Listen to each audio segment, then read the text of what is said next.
Yes, my landlord is a creep. This much is obvious. But that doesn't mean I'm not above using his lustful impulses to my advantage. It's been a few months since my arrangement with him started, and it's been going splendidly. My bank account's been getting chubby.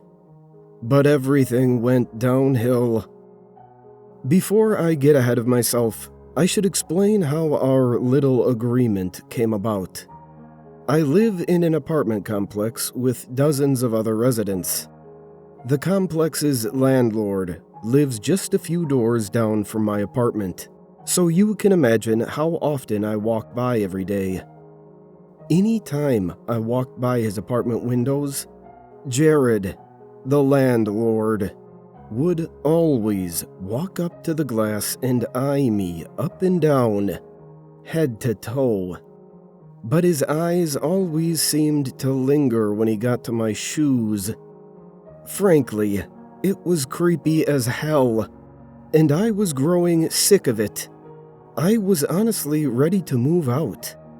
But as I was coming home from the gym one day, the apartment doors swung open. In the frame stood Jared, visibly salivating, his eyes clearly fixed on my sneakers. I gripped the little bottle of mace on my keychain, ready to spray his face if he tried anything. He suddenly darted to his pocket. I flinched and pointed the mace in his direction. Luckily for him, I stopped when I heard the sound of Benjamin's crinkling in his hands.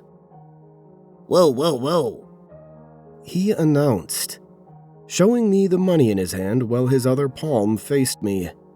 He would look at my eyes and then return his gaze to my feet. Slowly bending over, he placed $300 bills on the ground between us. Stepping back and giving me some space as if I were some sort of caged animal. When he was far enough away, he pointed back at my feet. I'll trade you for those, he said, while slurping back his drool. My shoes? I questioned, confused. No, your socks. His eyes widened when he spoke the word socks. I felt this overwhelming feeling of disgust wash over me. Ew, the hell? No! I responded with sassy conviction. Just as I turned to walk away, he made a counteroffer. Wait, I'll make it worth your while. He reached into his back pocket and pulled 2 more crisp $100 bills from his person. $500 for a pair of dirty, worn gym socks. I'd heard that some guys fetishized women's feet, but damn, I never imagined that my nasty, gnarled feet could garner this much compensation. While I was intrigued, I would be betraying my personal morals if I handed my socks over to him to do who knows what with them. He must have noticed my pensive expression, because he continued to sweeten the deal further. Tell you what, I'll cover your rent every month if you just leave your worn socks by my door every time you walk by. His eyes did not waver. This man was dead serious. My jaw dropped at his offer, and a smile inched across his face as he realized he had me. Before anyone judges me, my rent is $1,500. As a broke college student, this man was offering something I couldn't refuse. I bent down to unlace my sneakers, and I swear I could hear his heart pounding out of his chest. Or was it mine? I'm not quite sure. I'd never done anything like this. So you could imagine the conflicting emotions I was feeling. I pulled my sweaty socks off my feet and a twinkle formed in his eyes as my toes met the open air. His lust-filled stare caused me to scrunch my toes away, pressing my toenails against the hot midday concrete. I tossed my moist, balled-up socks into his hands. He picked up the money and handed it over to me. I was slightly confused.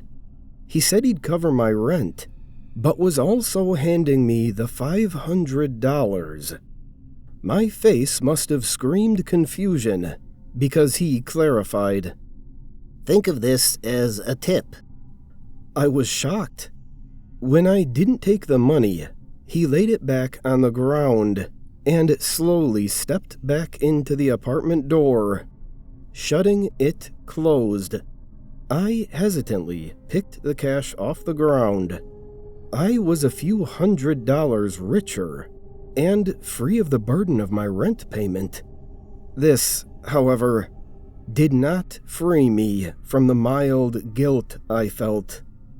As the weeks drew on, I stayed true to our agreement. Every time I would walk by the office, I would stop to take my socks off, placing them at the foot of the office door. Jared also abided by our agreement. In fact, he went above and beyond.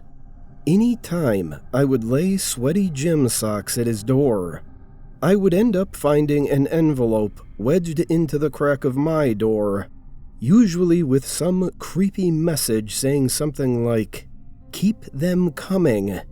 But behind his notes would always be a large tip.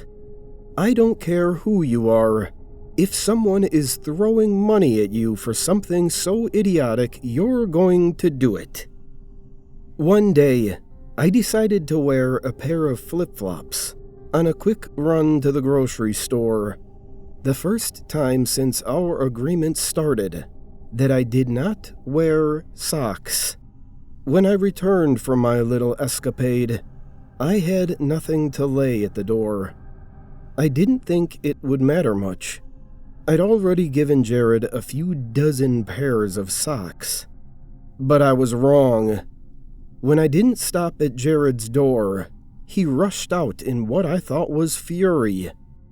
What are you doing? Where are the socks? His outburst made me cower inside my hoodie. But as I looked into his eyes, I could see they were giving off fear rather than anger. "I don't wear socks with flip-flops," I said in a shaky tone. Jared gripped 2 handfuls of his hair and produced a very guttural scream of frustration through his throat. You don't know what you've done. I'm going to have to pay for this. From behind him wafted out the pungent reek of body odor. I surmised it was the weeks of dirty socks lying around the apartment. But as I glanced over Jared's shoulder, I noticed a figure resting atop his couch, dressed in quilt-like garments. As my eyes adjusted, the figure started to become clearer.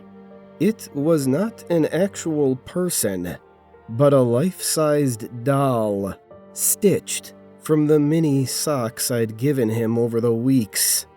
It was facing a little TV, and I could tell Jared had just been snuggled up to the doll, because the couch cushion next to it had the distinct impression of Jared's backside.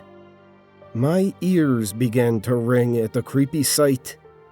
Jared noted my gaze and moved to dispel any misconceptions about the situation. It's not what it looks like, he said, showing me his clean palms. When my gaze didn't break connection with the doll, he tried breaking it with his body, stepping in front of my line of sight. The doll briefly disappeared behind Jared's frame. But as I craned to see the doll, it moved. The doll's head slowly pivoted away from the TV and looked towards the door. A woman's monotone voice came from the direction of the faceless figure. "Honey, did she bring some more?" My senses were overloaded. I instantly went into flight mode and darted off towards my apartment. As I ran away, I heard Jared pleading for mercy. "No! Please, honey. I'll make it up to you," he begged. But as the door creaked closed, I heard several loud bangs and Jared's anguished screams. For the next week, I was too scared to walk by Jared's door.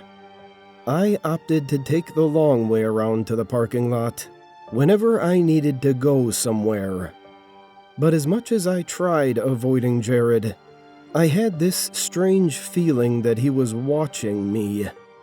A suspicion quickly confirmed when I ran some trash to the dumpster. As I tossed the garbage bags in the container, I had a feeling that someone was staring at me from around the far end of the apartment's walls. I don't know what got into me, but as I walked around the opposite end of the apartment side, I pressed my body against the masonry, waiting for whoever was spying on me to step out into the open, as if I already didn't know. Jared scurried out of the shadows and made his way over to the dumpster. He didn't hesitate to jump in, tossing out the garbage bags I had just disposed of. When they rested on the pavement, he ripped them open, presumably looking for old socks.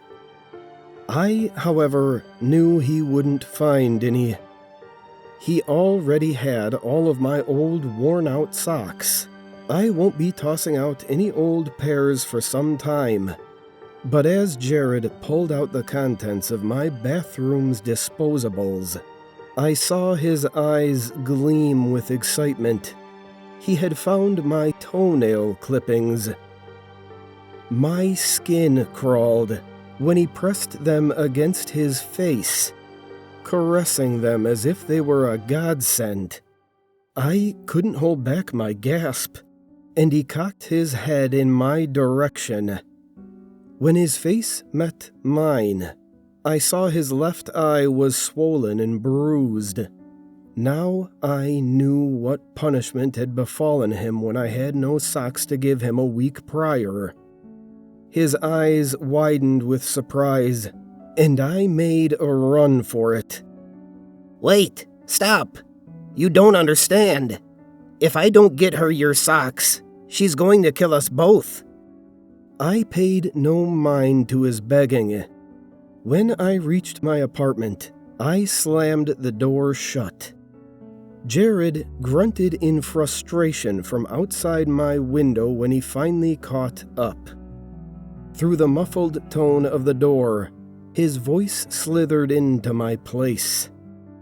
"If we don't give her what she wants, she'll come for you next. It may already be too late for me. Just give her what she wants." His voice signaled genuine doom.